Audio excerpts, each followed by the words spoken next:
Hey guys, what's up, and welcome back to some more Fallout 3. We left off just finishing Head of State, so now we're gonna fast travel back to the Temple of the Union. And we're not actually gonna do something there. From here we're gonna walk somewhere, which is going to be the next quest, which will be close to the final quest. This is a side quest, that is. This one it should be fairly simple. We only got this one, we got the new cola challenge, and we have a side quest that we get later. So honestly, it's very simple. I'm trying to get the right direction. We're gonna head kind of to that town up there. You guys see it? That's pretty much where we're gonna head, southeast, I believe. And hopefully we don't run into anything along the way. Do I got my dog with me? Okay, good. So, like I was saying, we only have 3 side quests altogether. 2 of them that we're gonna do hopefully soon. This one will take long, and the new cola challenge, I think we just gotta give them that new 30 new cola quantums, and that's about it, honestly.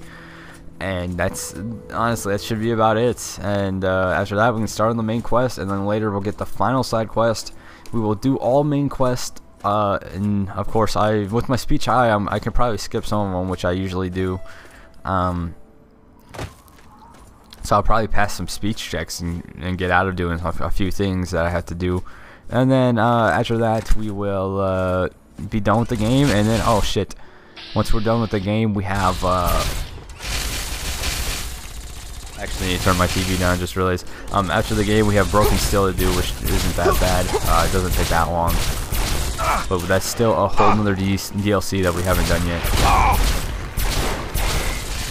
Just the quest line. I mean, with this DLC, we've already got new enemies. We've already fought against some new enemies. We've already got some new perks that we get from it, stuff like that. But we haven't actually done any of the quest lines for the DLC yet, and we won't until the end of the game. And it allows you to play after the end of the game. I know if you don't have this installed, you cannot play at the end of the game, so that is a plus as well. Oh, there's some hunters that helped me out. I didn't even notice. So that's probably coming from one of the places. Now this is gonna be weird. I don't know who exactly I had to talk to get this quest started, but we'll figure this out once we get up there. Because I know it's in this town somewhere. That's all I remember. I'm not sure if once I get there they're already gonna be started or what. We'll figure this out. I cannot remember this quest. I've only done this one time.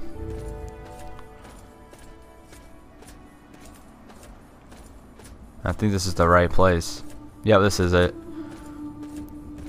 We got a cup of Joe, and see, here we go. See, they're already getting ready to fight.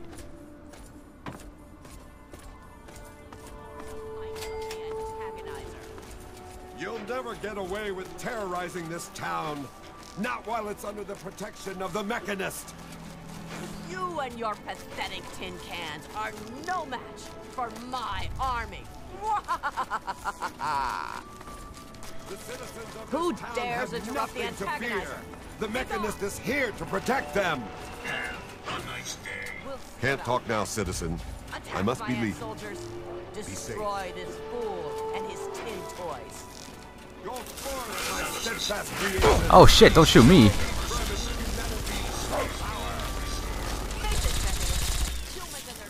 Oh god! Hopefully this doesn't glitch up the quest. One of them attacked me, so then they went hostile. So that's pretty much it. It was pretty obvious the sentry bots are gonna win. So that was whoopsie, I don't know why I paused it. That was pretty much it. They're 2 superheroes that fight, and one of them has robots. And now the other one has ants. Are you all right? You aren't hurt, are you? I'd like to apologize for the rude welcome. Those 2 have been a bit of a problem. They both think they're superheroes. Name's Rowe. Uncle Rowe to most. Welcome to Canterbury Commons. For what that's worth. The, Mechanist and the Ant-Agonizer. That's just what they call themselves. It's ridiculous, I know. A while ago, we were attacked by the Ant-Agonizer, that woman with the ants, obviously. The Mechanist saved the town with his robots. Well, that was all well and good, but I swear their fights are getting bigger, and it's been driving off the merchants. They simply won't leave. Alright. Oh, that's terrific. I knew you'd help out. Knew it in my gut, and it's never steered me wrong on a deal yet. Find where the Ant Agonizer and the Mechanist hide and convince them to stop or otherwise end their hostility, and you'll earn 200 caps. You only need to stop one of them, really. Nowadays, I think they only stay in Canterbury to fight each other. You drive a hard bargain, friend. But seeing how we haven't been able to solve the problem ourselves, fine. You've got a deal. But I expect results. Oh, and please try to use some discretion. We already have plenty of would-be heroes starting wars in our streets. We don't need another. If it'll help, I'm glad to. And one day there was a crazy woman leading a bunch of ants into town. She said humanity was dead and the ants would inherit the earth, stuff like that. Well, that gave Dom plenty of time to line up a shot or two on the ants. She ran away, but every once in a while she'd stage an attack again. She wasn't much of a threat then. In fact, she was sort of entertaining at first. Gave everyone in town something to talk about. But when the Mechanists started fighting her, things got bad. Ants are easy to shoot, but add robots with lasers, it got real nasty. The Mechanist used to be our town mechanic, Scott Walensky. Quiet guy, but plenty fierce with a wrench and some solder. Guy used to take care of a robot that protected the town until it got torn up in one of the Ant Agonizer's lame little attacks. I guess he took it personal because he made a mechanical suit and called himself the Mechanist, said he would lead a robot army to fight her. Now he doesn't even respond to his name, and his robot army is more dangerous to the town than the ants ever were. My nephew Derek might know more about them. I swear it's all I can do to keep him from running into the fight whenever they come out. He might know more about where you can find them, but don't encourage the poor boy. He's had enough close calls. I most heartily agree. Glad to help, glad to help. Eh, we don't need to know that. Ha! Damn near everything, I suspect. I founded the place myself, and I'm the reason this place stays fat and happy.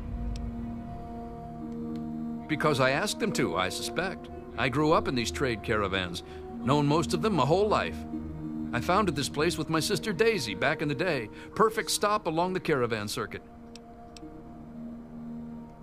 They're just small caravans that make rounds through the wastes, hawking their wares from Paradise Falls to Rivet City.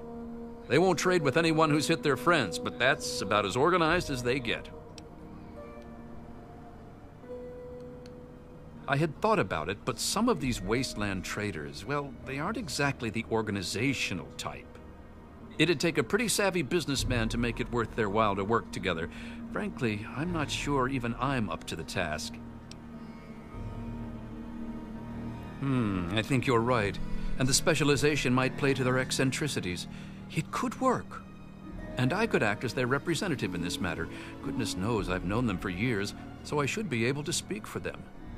Just let me know what you suggest in the way of specialties, and I'll let them know to focus on that area.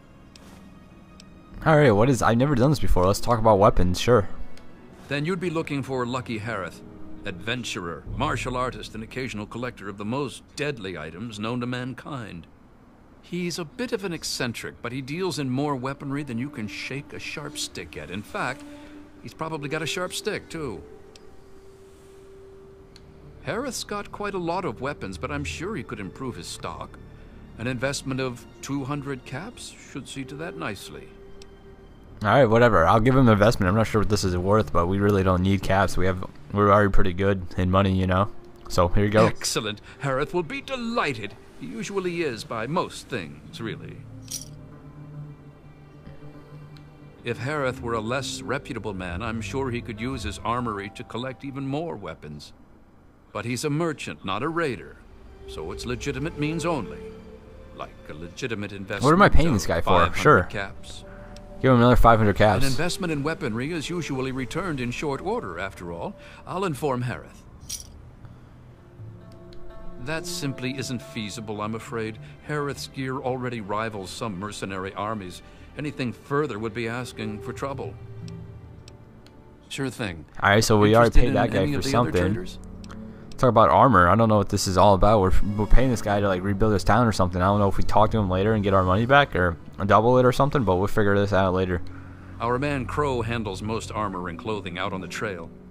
He grew up a tribal, but he traded in his loincloth for much snappier apparel long ago. It takes a fair amount of capital to expand into higher quality material, you know.